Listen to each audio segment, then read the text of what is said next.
And we're live. Hello, self-lovers. So good to be with you.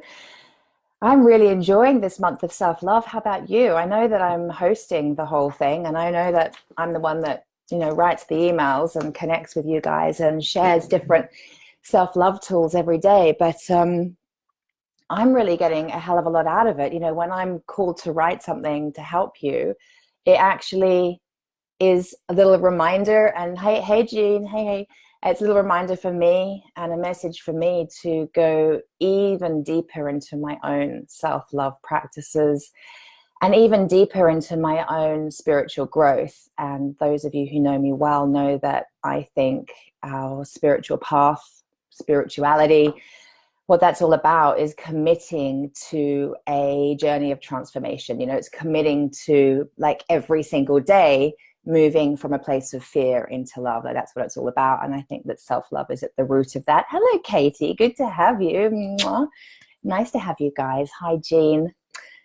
Such a regular. I did miss you last week, Dellen. I did wonder where you were. So I'm going to dive straight in. Today I want to talk about trust.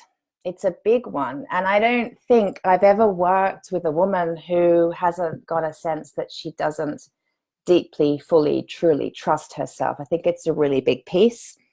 It has been an enormous piece in my own life. And interestingly, coming on to do this Facebook Live, I mean, as you know, I'm doing these all the time and speaking to audiences regularly and so on. And today I feel nervous because we're talking about, I mean, you'll come to see as I go into today's conversation, we're talking about, can we specific, I mean, a really big piece is trusting our own voice, trusting our own truth. And it's interesting because I prepared a little bit for today's conversation.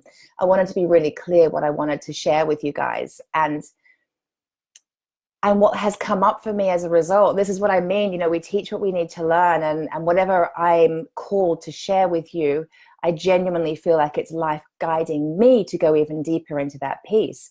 And what's come up for me today, like 5 minutes before coming on this call, was, can I trust myself to speak this message?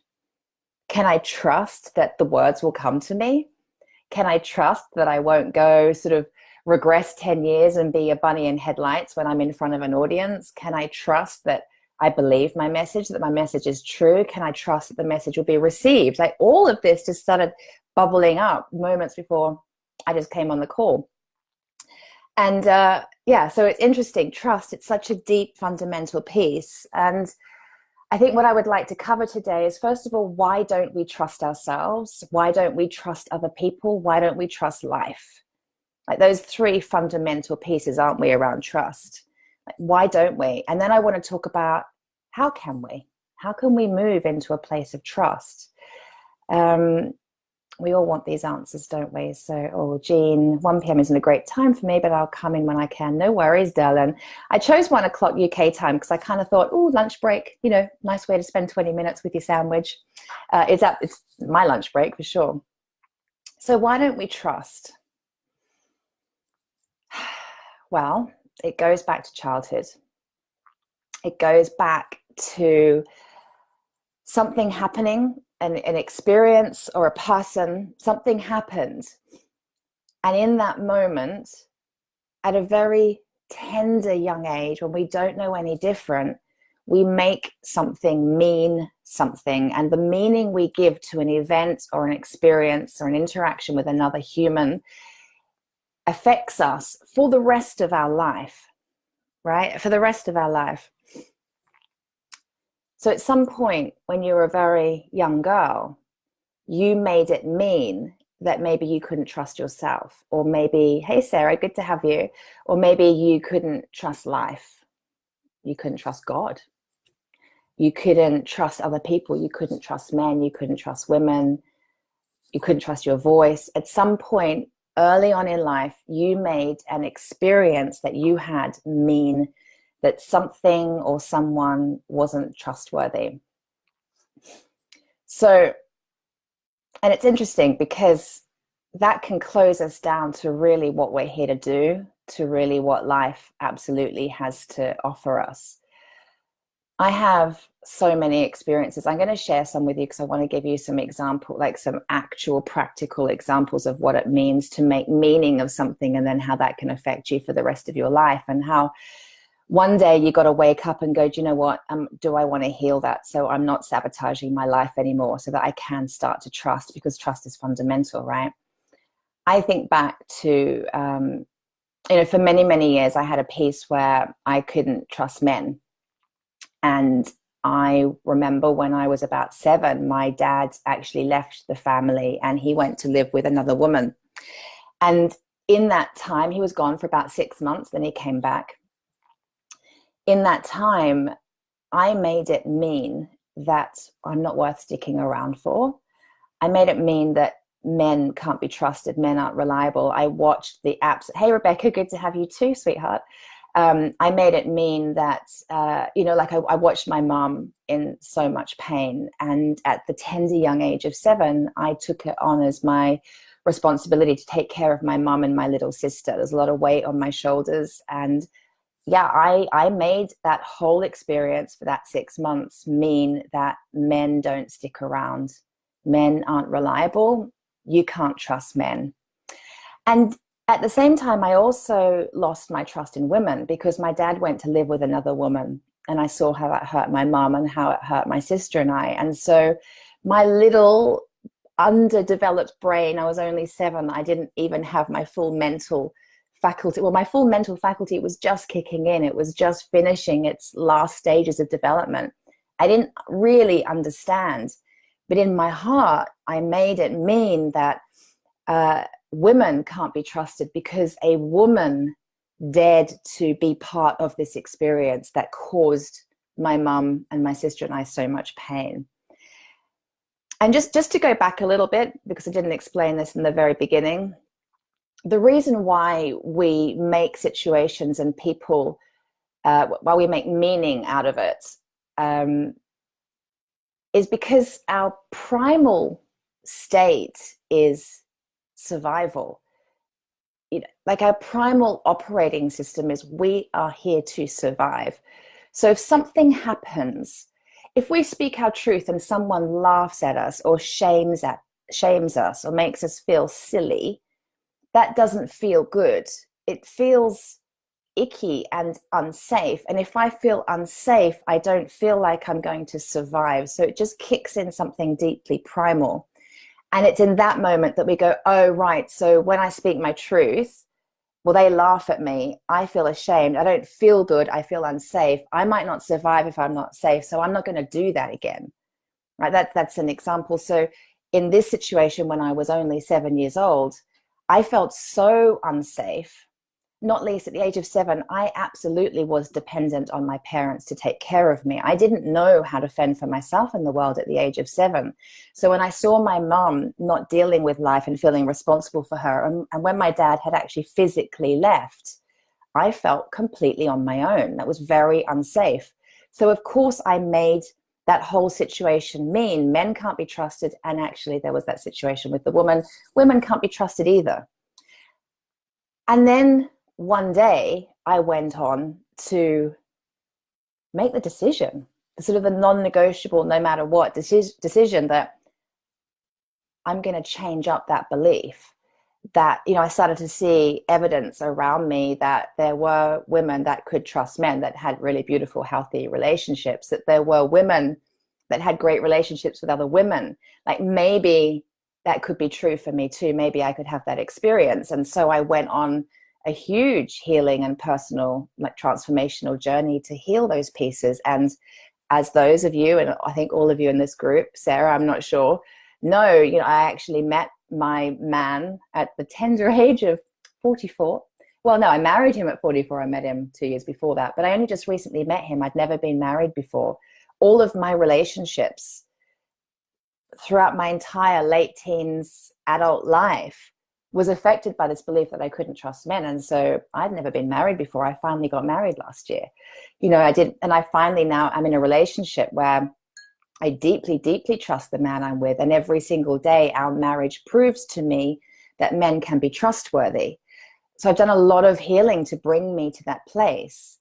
And I'm also on a journey now of learning to trust women. I have some very beautiful, soulful, connected relationships with women. I have some beautiful friendships, and I've gone on to coach women. So, I've built very trusting, honoring, committed relationships with women in my professional life.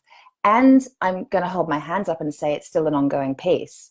I still don't fully trust all women. There's still a little niggle there for me. And it's something that I'm absolutely working on at the minute. And I'm in a coaching group with women that are helping me to strengthen that piece for myself.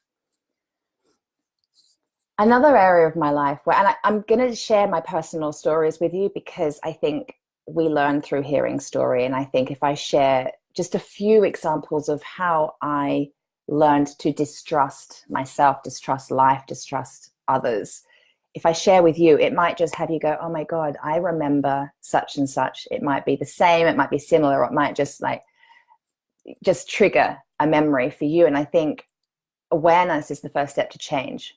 We have to have the awareness before we can shift anything. So today I really want to help you develop an awareness of where was it in your life that you lost your trust in someone or something. And then I'm going to explain to you how you can get it back. And I hope through my examples, I want to model to you that it is possible to get it back, that you're designed to be trusting and you're here to live your purpose, and you can't be the fullest, truest, most powerful version of yourself without trust. It's imperative. So another example was when I was about 11, and it was my first year in high school. And I was part of a dance troupe. I loved my dancing. I loved to perform. But I was quite shy, but I loved it. It was self-expression for me, and it was a safe place in a dance group. And I remember there was a group of girls that we would meet at lunchtime in the dance studio to practice. And one day, I don't know if I turned up early or if I stayed late, but I was in the studio, and there's a big mirror in the studio, and no one was around. And so I decided to do some freestyle dancing, and I really let go. I just moved to my own groove. I felt free and easy and alive. And I can see myself now. I can still feel it. I remember the feeling of just feeling so beautifully self-expressed. I just loved, I was leaping about the room. Nobody was watching until I heard some giggling. And I looked up, and there was a long sort of skinny window to the side of the dance hall. And there would have been probably some tables outside. And some girls had climbed up onto these tables to peer into those windows. And they watched the whole thing. And they were laughing at me. And I will never forget the deep shame and humiliation that I felt in that moment. It was in that very moment I decided it was not safe to physically express myself. And I shut that down. I mean, I continued in the dance troupe. That I weaned myself off that over the years. Well, I did another year of dancing. But I went into my teenage years, where you start going to the school discos, and then you get sort of 17, 18, you start going to the clubs, and then you're in your 20s, and the whole kind of like dating scene and social life, you're out in nightclubs and bars, and dance is a part of it, a big part of it. And I was so uptight and stiff and so self-conscious in my own body. And the body is the home of the feminine. We women have to feel so safe in our body to fully be and express who we are and just go with the flow of life. And I wasn't. I was tight and rigid and so self-conscious. And I look back to years of my life where it makes me feel so sad to know that I felt so constricted and restricted because I didn't feel safe in my own body. Those girls laughing at me shamed and humiliated me. That had me feel deeply unsafe. When we feel unsafe, we think we're not going to survive. It triggers that primal piece. So that primal piece says, shut it down. Don't do that again. That makes you feel unsafe. And I did for a long time. And now I've healed it. Not 100%. I would actually say it's probably still a piece I'm working on. But I feel myself, I mean, I go to yoga nearly every day and I feel my body move in yoga there. I am so free. I'm so at home in my body. I went to my first music festival last year with my now husband, and we did a dance class. It was, I can't remember the style of dance it was. I think a jive or something really fun that required a partner. And I really went for it and I freaking loved it. And I love going dancing with my girlfriends now, you know, and there are times where I still get that twinge of a little bit uptight. And I remember that experience in that dance studio all those years ago, and I had to have a little word with myself. But it's interesting, right? I didn't trust that it was safe to be in my own body. I didn't trust that I could be physically expressed. And that was a really big piece for me for a very long time. Another example, let me tell you, hold on, I've written a couple down here to remind me. Oh yeah, big one. So when I was 8, I had a really mean teacher. I don't know how she was allowed to teach. And I was really not very good at maths. And her tactic to help me get better at maths was actually to completely humiliate me. So she would, if I couldn't answer a question, say we were learning our times tables, if I couldn't do it or I couldn't answer one of the, you know, the multiplications that she gave us, she would make me stand up, sometimes on my chair, but she would have me stand in front of the class and recite the times table that I wasn't getting right. And I would freeze. I couldn't do it, because I didn't know it, because maths wasn't my strength and I needed love and support, not humiliation. And I made that mean because I felt so ashamed, so humiliated, so embarrassed. It was so scary. I made that mean that it was scary to stand up in front of a group of people and speak. It didn't really matter what I was speaking. In this, oh, hi Fiona, good to have you. In this situation, it was maths. But from the very beautifully tender age of 8, I decided it wasn't safe to speak in public. And so that became a huge battle for me until only recently. I mean, only recently have I been able to really stand up and speak my truth. Hey, darling, you know, I mean, here I am. I mean, coming on, as I said in the beginning, coming onto this Facebook Live, I felt nervous because I prepared for this call and I tapped into all of these pieces around trust. And it really bubbled to the surface for me. So I've come on thinking, can I trust my voice today? It's interesting how it really brings up. I'm just looking at the messages here. Fiona says, you're such a great public speaker as well. Thanks. Yeah. And, you know, like that's something I had to decide to overcome. You know, when I get to the how of trusting yourself, like the first step to learning how to trust yourself is deciding that you're going to. It's showing that willingness, like energetically, the willingness shifts a lot. It's getting awareness as to where the distrust first originated and healing that original piece. I think that's really important. And yeah, it's interesting, isn't it? Often we teach what we need to learn. And interestingly, one of my biggest challenges for most of my life was being able to speak in public. I went on after that experience to have experience after experience of standing in front of a group of people, bunny in headlights. And so the shame and the humiliation built and built and built. And then interestingly, it's come to be my greatest passion now, my greatest desire is to speak and to do it publicly and really speak my truth and really have a powerful voice and to really impact people's lives. Like, isn't it interesting?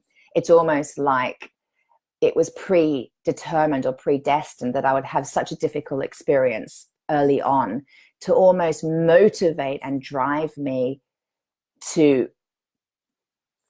have that be part of my life purpose. Interesting, right? Rebecca says, oh my goodness, Katie, I had a German teacher who did that. It was horrible. I completely understand that feeling of not being able to speak in front of others. Yeah, you know, I think a lot of us do. And really, it just goes back to a point in life where we made meaning out of something. And we can't blame that girl, that us at that age, because we didn't know better. And we're animals at the end of the day. We're operating, our survival instinct is high. And it's really sad, isn't it? Because what it does when we make meaning out of it, what we then go on to do is build more evidence to prove that to be true. You know, we get what we focus on. So why we believe it's not safe to speak our truth, well, it's not safe to be, to be physically fully expressed, well, it's not safe to trust men, well, it's not safe to trust women. When we decide that, that's our energetic signature, and that's what we vibrate out. And so that's what we magnetize back. That's what's reflected back to us again and again and again, while we believe that to be true. Sadly, if we believed the reverse to be true, we would attract those experiences to give us a whole new set of evidence to prove that actually it is safe, that we can feel safe, that we can trust ourselves or trust others or trust life. When my mum committed suicide, I was 22. So I had numerous experiences throughout my childhood where I made those experiences mean that I wasn't enough. Definitely when Dad left, that was part of it. Like I wasn't enough to stick around for. And so because I made that meaning happen then, and there was experience after experience building on top of each other to build a body of evidence to prove it to be true that I'm not enough and I'm not worth sticking around for. So when Mum took her own life, oh my God, that like totally cemented the belief. At the age of 22, really beginning my adult life, it was set in stone. You're not worth hanging about for. You're not enough. There's obviously something wrong with you. You're not lovable. Like a multitude of beliefs was cemented into place right then and there. I also had her death mean that I couldn't trust life. Like, how could there be a God if this could happen? A benevolent, loving God, or a benevolent, loving energy or source holding us safe. How could that allow this to happen? I'll never forget instantly feeling so unsafe in the world. And like I was totally alone. It was me against the world. I'll never forget it. And I went on a huge personal transformational journey, a huge spiritual awakening. And I now know with total fact that I am enough and that life is designed to support me. I have oodles, I have tons of evidence to prove both of those pieces to be true. But I had to decide one day that enough is enough. I'm not going to have my life guided by a belief that I'm not enough, or that I'm unlovable, or that I'm not worth sticking around for. Because I could see how those beliefs were creating a life of absolute self-sabotage and misery and pain. I had to learn to trust life. I had to learn to trust that I was lovable and enough. So how do we start to trust ourselves? I think I'm kind of giving tidbits of the answer as I'm speaking. We learn to trust ourselves. Well, first of all, it's choosing to. It's that willingness, isn't it, to believe something that for most of our lives we haven't believed. And it might seem really impossible in the first instance. It might, you're here and you want to be here. This is like, I don't trust, and there's trust. And how do I get from here to there? It's a mountain to climb. And where do we even begin? But we begin by making the decision that I'm going to. And the way to go about learning to trust yourself or others or life is to make the commitment, the non-negotiable, no matter what commitment, that I am going to develop an intimate relationship with myself like I have never, ever known before. an intimate relationship with me is now number one priority. Because when we really, really, really freaking know who we are, know how we feel, know what we think, know what we value, know what we will and won't put up with, we know our values. So I said that. We know our boundaries. When we know who we are, we have such a strong foundational sense of self that even if, let's say, the speaking of your truth is actually, there's actually very real, present physical threat to you speaking your truth because you are such a game changer. You're in a part of the world where speaking your truth, maybe you're a woman, there's parts of the world where women cannot speak up without perhaps running the risk of being stoned to death. Okay, we know what's going on. So you speaking your truth might actually represent real, it's fact, physical danger. And yet, and I, who springs to mind for me as I speak on this, it would be the suffragettes, it would be Nelson Mandela. Think of your own. When you really know yourself, you get to a place where you know why you are here having this human experience. You know why you're on the earth. You know what you're here to contribute. If your contribution happens to be global change at some level, like changing the way we perceive something in this world, if your mission is that big, bigger than you, if you know that you know yourself so deeply, you trust yourself so deeply, you will go and speak your truth regardless of the actual, very real and present physical threat. And even if it's not real and present actual physical threat that you're up against, the likelihood is if you have a big message, a powerful message, something like a game-changing message, the likelihood is the verbal threat is absolutely real. Like, I know that, I've experienced it time and time again just on Facebook. I have lovers and I have haters. I push buttons and, I'm speaking about something theoretically pretty soft and gentle, and that's self-love. And it doesn't ring true with everybody. And I have my haters, and I'm still learning to strengthen my, what am I wanting to strengthen? My help me. I wish this was two-way. You would be firing words at me. My confidence, my self-belief, it's like, I don't want to say I'm wearing a suit of armor because I'm not, because my heart's open and I'm vulnerable and exposed. And that's how I want to be when I share my message. But resilience, that's the word I was looking for. I have to build and strengthen my resilience to those sorts of comments. And there's people out there with messages that are far more challenging than my own. And those people who are speaking their truth in that way are able to do it because they deeply know themselves. They deeply can trust themselves from that place of knowing. And so they're able to go out there and do that. So where do you begin? Like I said, it's a choice. It's a willingness to want to get to know the deepest, truest part of who you are, to come to understand why you're here, having this life experience. It's a willingness to also start to perceive every difficult experience. So I gave you 4 examples in my own life. It's the willingness to look at that maths teacher, or the experience with my dad, or those girls at school who laughed at me when I was dancing.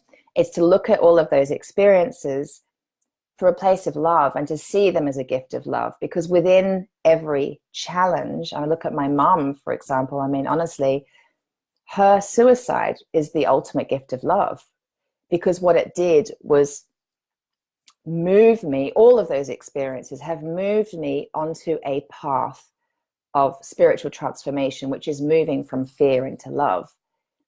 All of those experiences had me go on a journey of more deeply knowing and loving myself. And from that place, there is a ripple effect touching other people's lives. When I speak my truth, in some way, I'm affecting somebody else. And I have learned to trust that I'm affecting them positively, that my truth doesn't hurt people, that my truth can help people, that me being physically fully expressed isn't unsafe, it can't hurt anybody. It's inspiring. It's beautiful to witness, you know? So all of those tough experiences have had me go on a journey to more deeply knowing and loving myself, and therefore trusting myself, being available to seeing and understanding the gift of love in those experiences is a beautiful miracle. But you've got to start, you know, if you want to trust yourself, you have to be willing to see all of the tough stuff as a gift. And that's a huge mental stretch. And it's something that I couldn't have done with the help of a coach over the years. Absolutely. And now I have huge love and actually huge gratitude to my dad, to my mum, to those schoolgirls, to that teacher. They have me here now speaking to you. They had me write the book, Self-Love Affair. They have me go on to teach what I needed to learn, which is having a ripple effect and affecting the lives of others and having a positive impact in the world. None of this would be happening if I didn't have those experiences. So it starts with willingness. It starts with being prepared to perceive all of those experiences as a gift of love. And then there are very real practical steps that you can take to really get to know yourself. And, you know, I've been speaking for half an hour now, so I'm not going to go into it. And actually from January last year, if you go back onto my YouTube channel, which is Daring and Mighty TV, if you go back to January last year, you'll see that I began an 18-week series where every week for 18 weeks, I taught a chapter from this book, which were practical step-by-step tools and techniques to help you get to know yourself. So you could go back and watch those if you want, or you can read the book. The book is literally, I mean, it came to me today when I was preparing for today's call. I realized that this book is a step-by-step tool to deeply knowing and loving yourself. From that place, you can trust yourself. And it starts with, you know, it takes you through exercises like, and Jean, you're on the call. I know you've been going through the book. Rebecca, I'm pretty sure you've been through the book. Fiona, I'm not sure. But it'll take you through exploring your childhood and what happened and why you now think and feel the way you do. Awareness is the first step to change, right? So it's full of awareness creation exercises. And then it moves you into values exercises, really exploring what you value and who you are, what makes you tick. It explores your desires. What are you really meant for in this life? What do you really want? And it shows you how to go about getting them. And there's also a huge section in the middle around your spiritual nature and around relating to life and the universe and source energy and how you can be a co-creator. And all of the tools and techniques and exercises I take you through help you to build trust in life, in the fact that life really is designed to support you. So this is like literally, it's the tool book, is the manual for trusting yourself. It's all in here. It's a step-by-step guide. You read that, do the exercises, and I'll totally do a money back guarantee. If you don't begin to trust yourself after reading this, well, I may as well give up now. So I'm available for questions, by the way. I'm just scrolling. Oh, hold on, here we go. Rebecca says, yeah, if you have any questions, please do ask me. Now's the time. Rebecca says, I got a lot of awareness from going through the book and a session with you. Yeah, we had a really powerful session, didn't we? It really helped me understand my trust issues and where they've come from. Great. Thank you, Rebecca. It's true, right? Yeah. It's a journey. And, for me, my healing, being able to trust myself, being able to trust men, trust others, trust life, it's been a layer by layer journey. It didn't happen overnight. And I would never say to any woman or any of my clients that, like, here's the magic pill and it will all go away and you'll feel better. It's a journey. And depending on the origin of where you lost your trust will depend on how deep that journey needs to go. And depending on where you want to go in life, like, I know that there have been times in my life where I feel like I've really healed something, and then I will want to go to my next level, whether it be personally or professionally. And there's something about stepping up into another level of visibility or vulnerability, or speaking my truth, or really being in my power and having my boundaries set, or whatever the piece is that I'm moving towards. Often something that I thought I had healed is I'm being called to just take it to a deeper level, which is why I remain in coaching all the time. I'm always in coaching because I'm so committed to my transformational journey. I'm daily committed to moving from fear into love, and more deeply knowing and loving myself, because then I can feel trusting. I can make decisions from a place of self-trust. Like, I don't doubt my decisions. I actually did a video back in August from the island of Lombok. You'll find it on Daring and Mighty TV, August last year, 2018. A whole video on trust, because there I was on an island that was experiencing extreme earthquakes. I mean, it was devastation everywhere. It was terrible. And my decision to take my family to that part of the world that was experiencing a major natural disaster required the deepest self-trust, like really trusting my intuition that I was meant to be there. And we were meant to be there. And by being there, we touched many other people's lives in so many different ways. And I know in ways that I'll never know. But us as a group, it was my family and some other families, us showing up when I would say 98% of travelers cancelled their plans to go to that part of the world, which affected the communities and local economy massively when they stopped, but we turned up. It communicated something. It showed faith. It showed a belief in them that helped to give them faith and belief that they could overcome what they were going through too. They weren't on their own. You know, we had conversations, we donated money, we donated actual stuff and clothes. Us being there was really, really powerful for us and for them, and people we will never know, as I said. And then I didn't know, but, you know, I went on to get engaged there. And then a week later, went on to be married on Bali, the island next to Lombok. And I didn't know that was going to happen, but something inside me knew I needed to be there, that there was a life-altering experience ahead for me and my family. And we went. And I, once upon a time, would never, ever, ever have had such a depth of self-trust that would allow me to really believe my intuition and take a trip like that and have an experience like that. So, and that experience was so life-altering for me. And again, you know, it was another building block to building the faith that life is designed to support us. It built my relationships even more deeply with the girlfriends I was on that trip with, who went on to plan my wedding, that I can trust women. It helped me to build my faith that I can trust men. There I was proposed to by my man, and I married him. And I have never, ever felt so sure and so solid and so excited to do that, to connect with a man. And so more evidence was built that men are trustworthy, you know. Yeah, anyway, I think I'm going to leave it there. I don't think we've got any more questions. Oh, hold on, we do have some questions or some comments. Somebody whose name, I'm so sorry, I'm not going to pronounce it properly. Paraskevi? Paraskevi, what a beautiful name. I'm sure I'm not pronouncing it right. I read the book. Yes, I remember you buying the book, and I've done some exercises. I feel amazing. Thank you for your book. I'm on page 51.